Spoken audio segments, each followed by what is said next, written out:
చంద్రబాబు క్షుద్ర రాజకీయాలు చేస్తున్నారని మంత్రి బొత్స సత్యనారాయణ మండిపడ్డారు.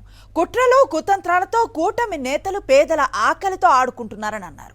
వాలంటీర్ల సేవలను అడ్డుకున్న కూటమి నేతలు పెన్షన్ డబ్బుల కోసం ఎదురు చూసే అవ్వాతాతలకు ఏం సమాధానం చెప్తారని మంత్రి బొత్స సత్యనారాయణ నిలదీశారు.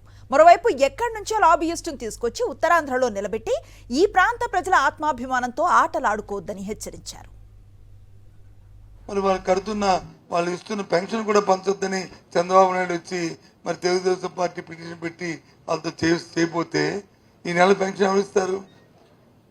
వాళ్ళు తెచ్చుకోవాలి. నేను రాత్రి పత్రికలు ఎక్కడ చూశాను, టీవీలో డిబిటీ ద్వారా వాళ్ళకి కూడా ఇచ్చేవచ్చని.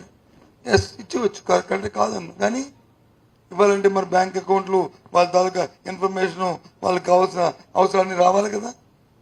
రావాలంటే ఈ 1వ తారీఖు రేపటికి ఎల్లుండి కల్లా అవుతుందా? మనం 4 రోజులు అవుద్దా, 10 రోజులు అవుద్దా? వాలంటీర్ వ్యవస్థ ఉంటే మరి ఇంటింటికి వెళ్ళి తిరిగి తేడానికి కాదు కదా. అంటే పేదవాడి తాలూకు ఆకలితో కూడా కుటీర రాజకీయాలు, క్షుద్ర రాజకీయాలు చేస్తుంది తెలుగుదేశం పార్టీ, ఆ కూటమి. అవునా కదా? ఆ వస్తున్న ఆ పెన్షన్ 3,000 రూపాయల కోసము 1వ తారీఖు నాడు, 2వ తారీఖు నాడు, 3వ తారీఖు నాడు చూస్తున్న ఆ పేద ప్రజలకి ఏం సమాధానం చెప్తారు? రేపు ఏ రకంగా సమాధానం చెప్తారు?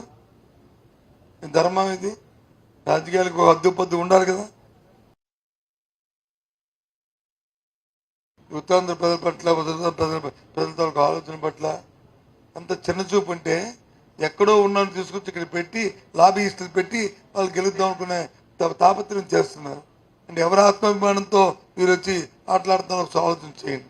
ప్రజలందరూ చూస్తూ, ఈ ఉత్తరాంధ్ర ప్రజలందరూ ఊరికే చూస్తూ ఏదో మురుకుంటారు అనుకుంటే ప్రమాదం. తప్పు ఇది, క్షమించిన నేరం.